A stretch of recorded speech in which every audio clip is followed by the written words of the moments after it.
Good morning, everybody, and welcome to Sage Oak Homestead.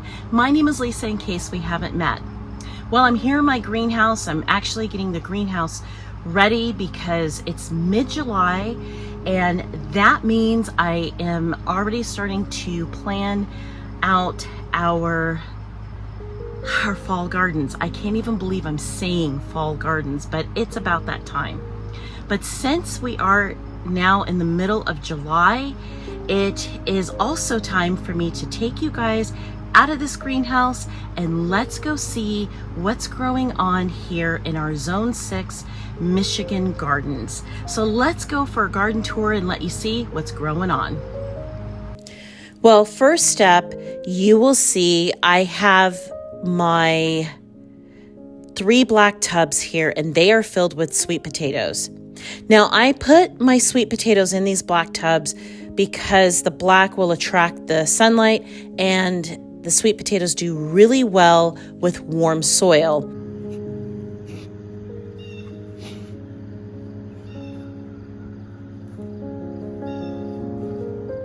The next group here that you're seeing is my tomatoes.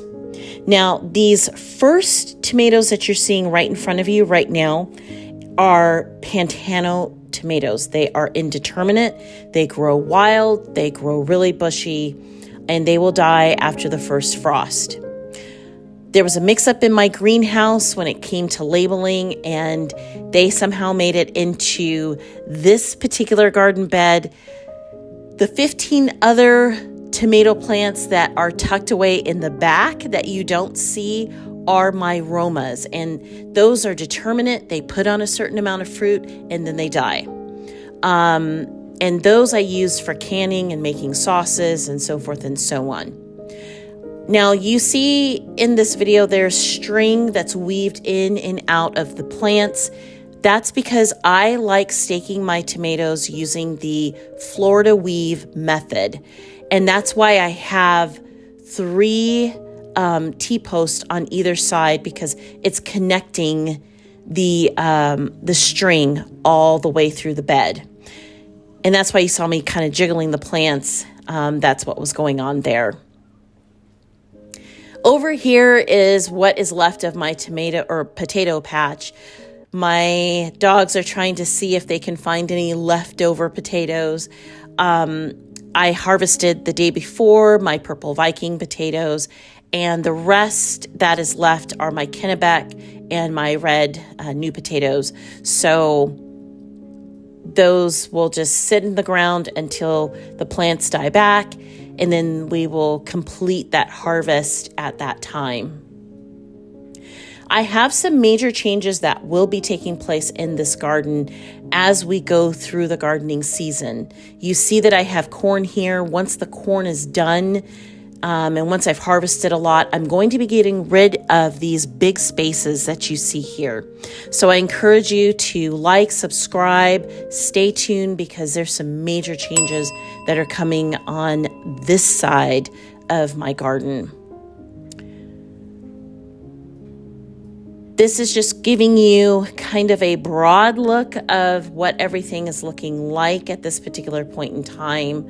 As you can see here, I have my onions.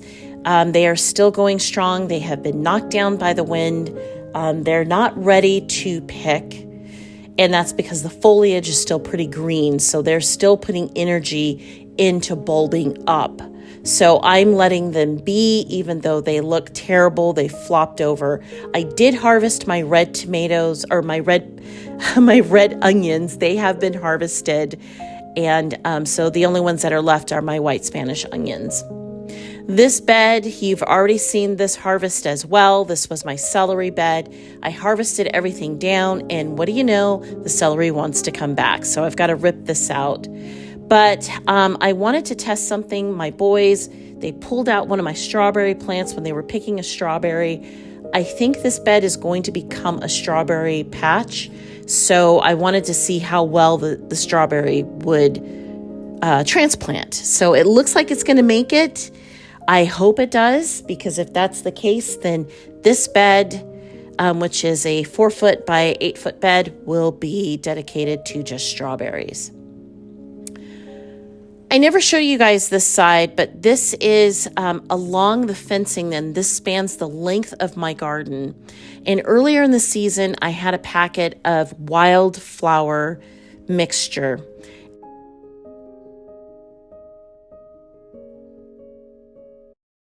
And so on this side of the fence, it's all weeds. And then on this side of the fence is my wildflower mixture.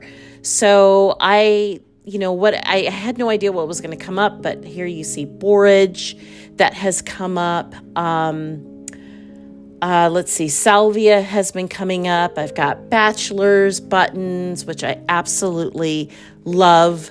I've got cosmos that are starting to come up and come into flower. And then, of course, my roses that I got from the woods in our backyard, they are doing really well. They're starting to get really tall, which is nice. And then, of course, there is this nice, beautiful poppy. It's just beautiful. Look at it.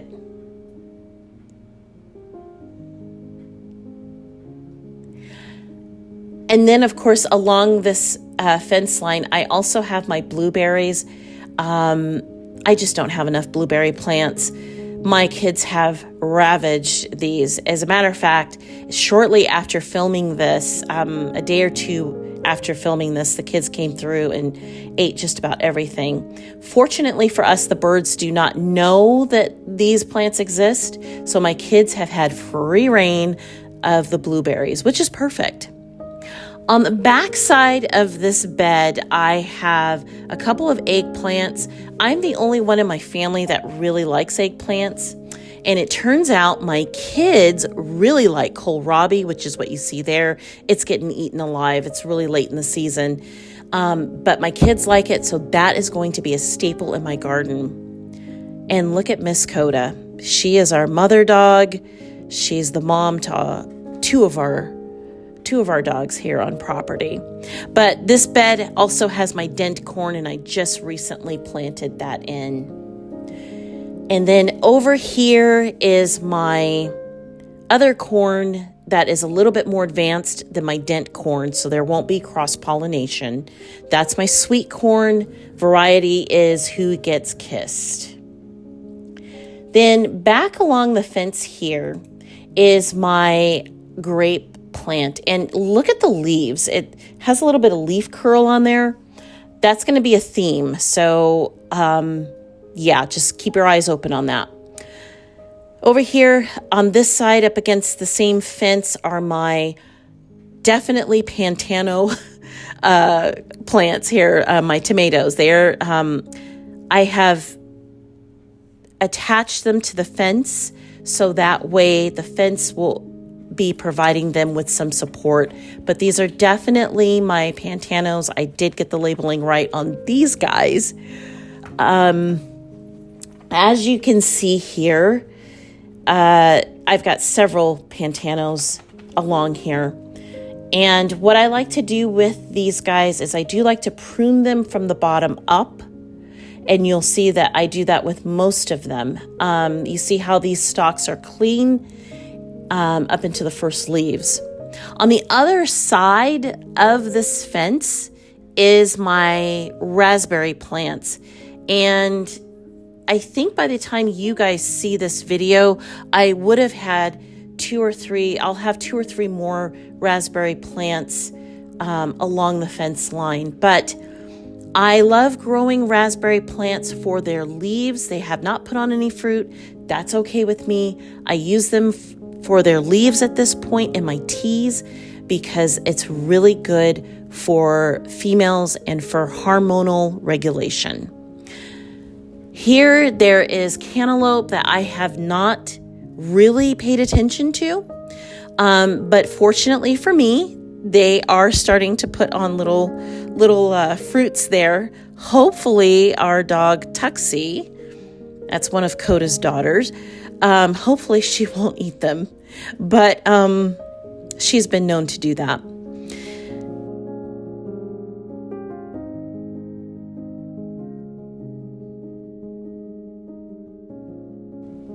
And then over here we have some more Pantano. They're Pantano Romanesco, so they can be used for bottling, for canning rather. So they're kind of a dual purpose tomato. And again, as you can see, they are nice and pruned from the bottom. That is to prevent any splashing back, any soil splashing up on the leaves and causing mildew or any sort of fungus or disease. Look at the size of these flowers. These tomatoes are going to be nice and big when they start coming in. It is super exciting.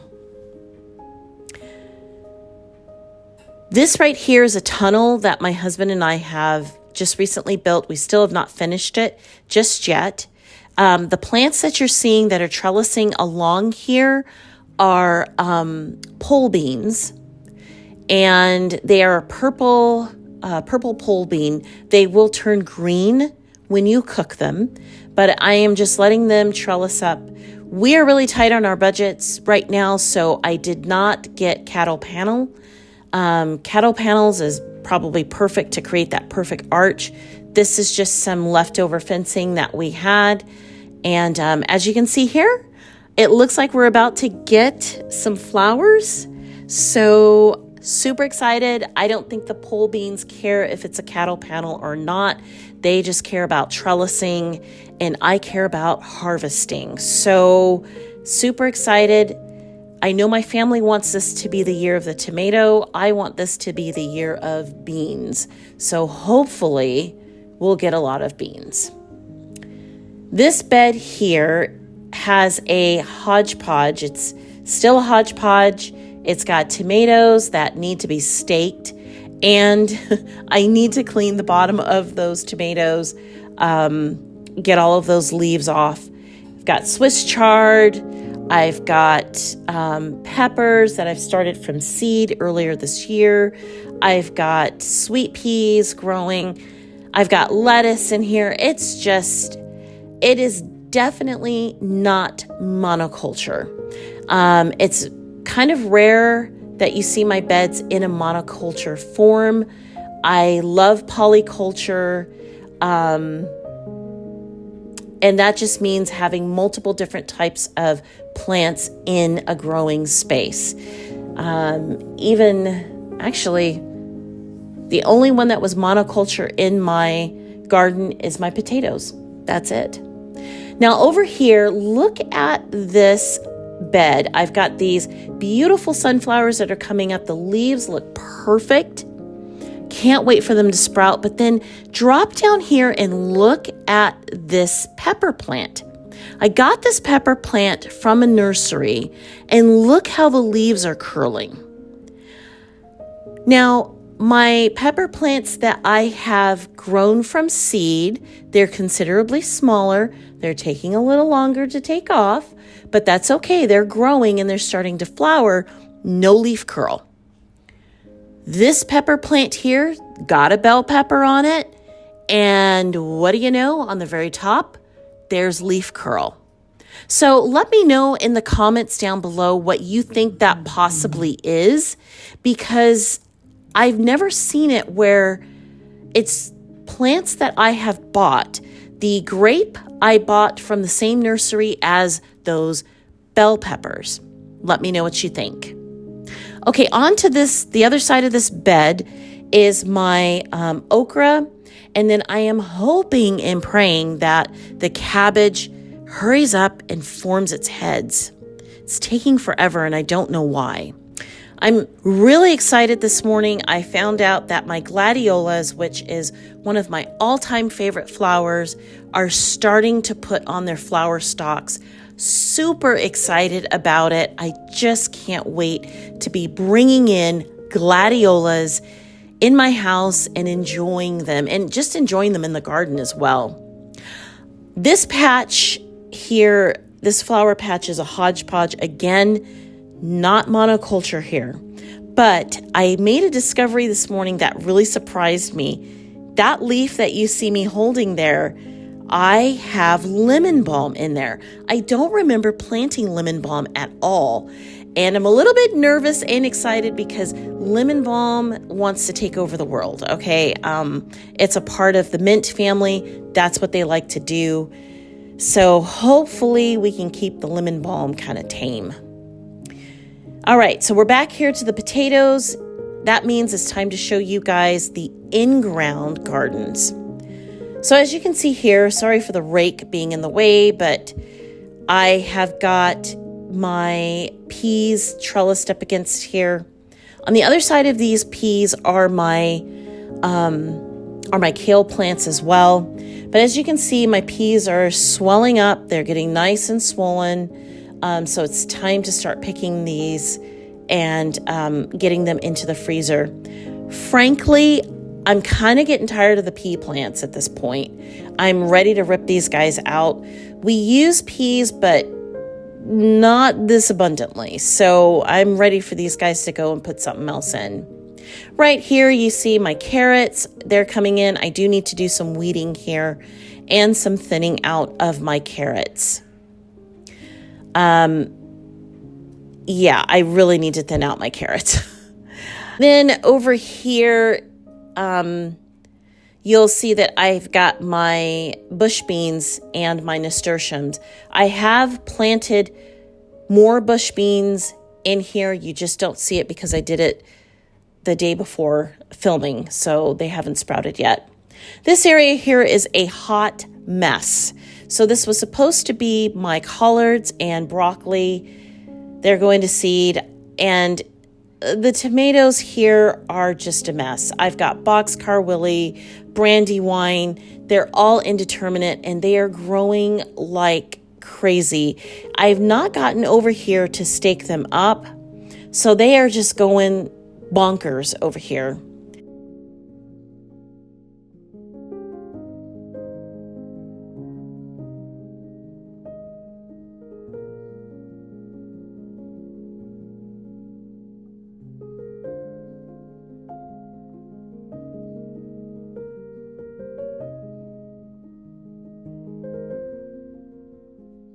Of course, I would be remiss not showing you my herb gardens. So here is my tea garden.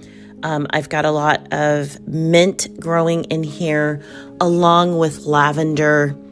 Calendula is right here on the front, what you're seeing. I've also got plantain. Yes, I grow plantain because I use it herbally. And in the background, you'll see zinnia. That's the pink flower. Along with here this lavender, as I said before. And then I've got my chamomile, which I harvest just about every other day.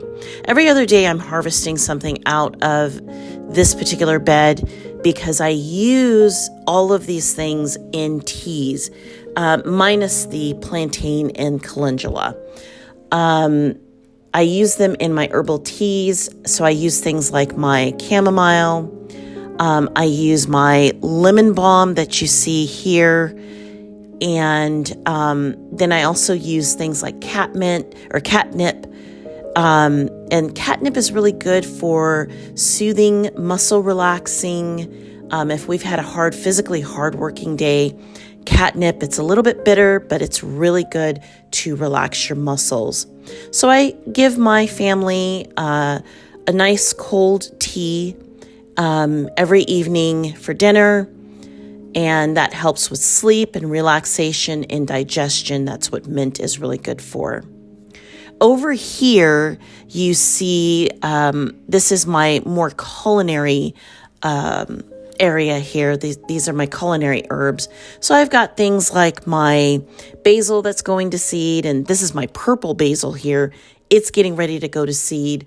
I really need to harvest this and dehydrate. I've got chives. I've got green onions, as you just saw. I've got dill that's growing everywhere, which is by design. I love dill. I put it in a lot of different dishes. It's kind of a hidden background flavor in my cooking.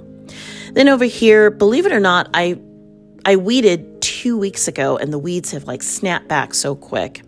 But as you can see here, I've got thyme that is flowering. I definitely need to harvest. And then I have my sage, and my sage plants are really starting to come in on their own. They're actually starting to compete with the thyme, which is by design. I wanted it to do that. I love the polyculture. I just recently found out that this is my rosemary, and in the background you'll see my lemon grass. I just found out that those are not perennial, and so I do need to dig them up and save them for next year, so that way I can keep my beautiful plants and keep harvesting for years to come. Well, this is it for my garden tour for the month of July. I'm so happy that you came. Please be sure to like and subscribe. And until next time, we'll catch you on the next video.